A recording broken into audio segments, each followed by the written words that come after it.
Madam Chair, I rise in opposition. The gentlewoman from Pennsylvania is recognized. Thank you. I rise to speak in opposition to the Byrne Amendment. Don't be mistaken.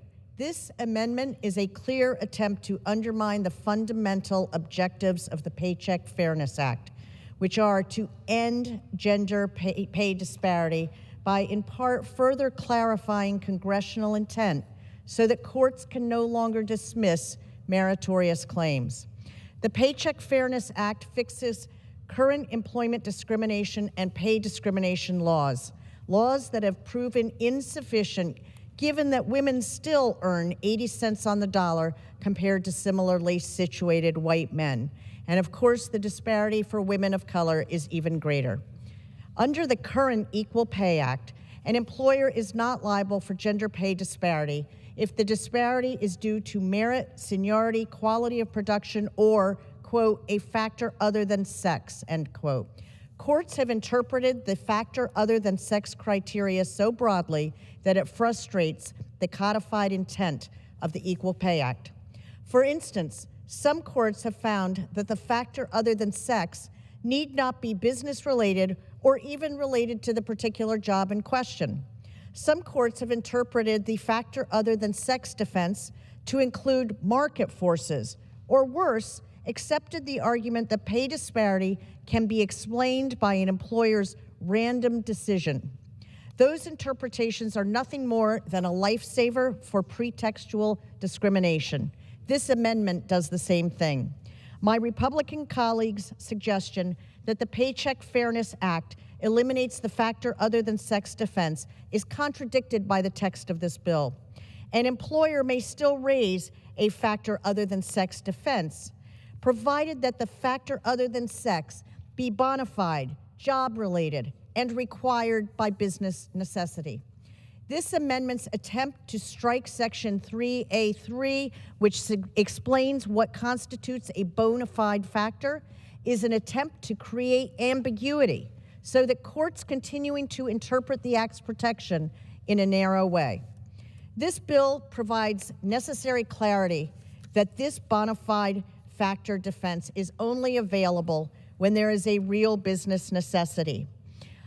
This bill ensures that there is a connection between the pay disparity and the specific job in question. This amendment is contrary to the congressional intent of the underlying bill, and I urge my colleagues to vote no, and I reserve the balance of my time. The gentlewoman reserves. The chair recognizes the gentleman from Alabama. Thank you, Mr. Chairman. I was listening to the lady talk, and I don't know that she's read my amendment because my amendment actually solves the problem that she poses. There are some circuits that have given opinions just exactly as she said, and what my amendment does is substitute for those decisions the bona fide business-related reason, which has been decided by a number of circuits. It's very clear. There's nothing amorphous about it. Practitioners in this area, like myself, understand exactly what it means. It actually solves the problem proposed by the lady and makes it a lot better than what's in the underlying bill. The problem with the underlying bill is that it injects amorphous new things that we don't have any idea what they would mean. What my amendment does, it actually makes it clear and solves the very problem that she stated in her presentation. So I reserve the balance of my time. The gentleman reserves. The chair recognizes the gentlewoman from Pennsylvania. Thank you. This bill clarifies that the factor other than sex is only available on a bona fide, job-related, and business-necessary reason. It clarifies that this defense is not available where the employee demonstrates that a reasonable alternative employment practice would serve the same business purpose without producing a pay disparity, and that the employer refused to adopt such an alternative practice. Carefully consider those words. This is a burden-shifting provision that would simply allow an employee to show a reasonable alternative. It adds nothing to an employer's existing burden. It only allows an employee to rebut that defense with evidence. I reserve the balance of my time. The gentlewoman reserves. The chair recognizes the gentleman from Alabama. Mr. Chairman, I appreciate what the lady had to say. I was listening very carefully to her. I think she does have it confused, however, because it does inject an additional burden for employers. It's not in the law right now. It does provide a ton of unclarity with regard to what they were going to have to do to comply with it. And I think my use of the bona fide business-related reason is going to inject the clarity we need and actually protect plaintiffs more than what's in the bill. And I reserve the balance of my time. The gentleman reserves. The chair recognizes the gentlelady from Pennsylvania. Thank you. I think it's important, given that we're having a discussion here over who understands the text of the bill, to read it directly into the record. The bona fide factor defense described in subparagraph A4 shall apply only if the employer demonstrates that such factor is not based upon or derived from a sex-based differential in compensation. 2, is job-related with respect to the position in question.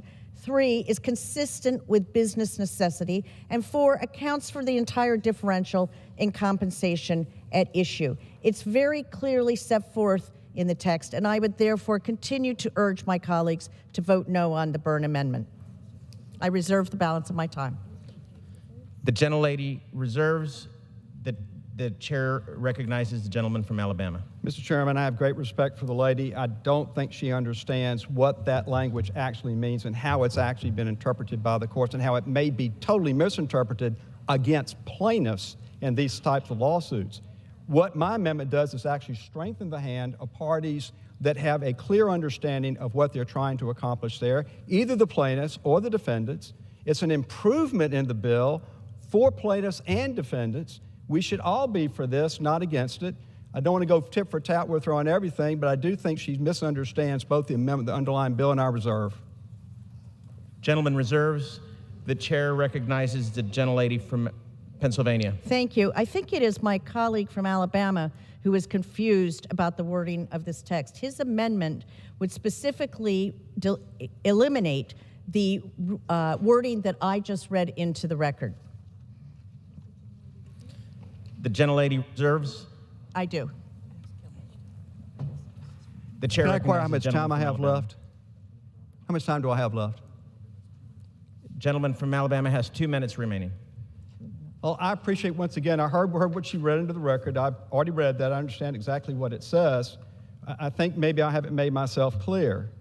The underlying bill injects clarity into the law, which hurts plaintiffs in their cases. This will hurt women in bringing their cases. It will take years to try to get clarity through the court system. If we ever get clarity, that hurts plaintiffs in these lawsuits. Defendants like to throw up unclarity. So I guess perhaps if you wanted to argue from that point of view, let's have a confusing bill. I'm trying to get the clarity into the bill that actually helps women.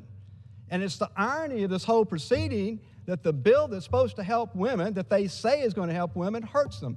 I'm trying to help women with my amendment, and I reserve the balance of my time. Gentleman reserves. Chair recognizes the gentlelady from Pennsylvania. Thank you. This amendment eliminates clarity. It simply replaces it with the words bona fide with no additional definition or guidance, thereby ensuring that this defense will continue to be misunderstood, misused, and incorrectly applied by the courts. Thank you. Gentleman's time has expired. I yield back.